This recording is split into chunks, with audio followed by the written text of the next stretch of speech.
Good morning guys. આજે સવારમાં મસ્ત મજાની આદુવાળી ચા બની ગઈ છે અને દૂધ પણ બની ગયું છે અને આ ડોગી માટે રોટલી નાખવાની બાકી છે અને દૂધ મસ્ત ગરમ થઈ ગયું છે અને હું હવે જઈ રહી છું જેનિસ પાસે, જે આજે એને ખબર નહીં સવારમાં ઉઠીને વહેલા મસ્ત નહીં લીધું છે અને એકદમ ગુડ બોય થઈ ગયો છે.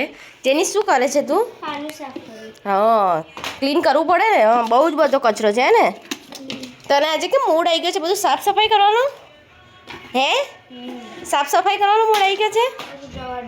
કચરો શું કરે છે? ફેંકી દે છે. આ તો અસલી પૈસા છે તો નકલી પૈસા છે. કોણ શું તું રમે નકલી પૈસાથી? જો કેટલો બધો કચરો છે.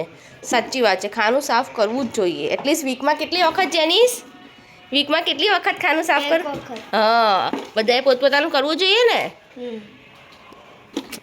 તો ક્લિનિંગ કર્યા પછી અમે લોકો થોડું બહાર આવ્યા હતા અને અગેન પછી થોડું ક્લિનિંગ બાકી હતું, તો ઘરે જઈને મેં કામ પતાવ્યું અને પછી જેનિસની કંઈક અલગ જ ડિમાન્ડ હતી. શું ખાવું તાર?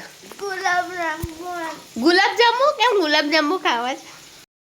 સો ગાઈઝ, ગુલાબજાંબુ મારા ઘરે બન્યા છે કે નથી બન્યા અને કેવા બન્યા છે અને કેવી રીતના બન્યા છે એનો રિવ્યૂ જાણવો હોય ને તો તમારે મારા બીજા બ્લોગમાં આવવું પડશે અને જોવું પડશે. સો જોવાનું ભૂલતા નહીં કાલે.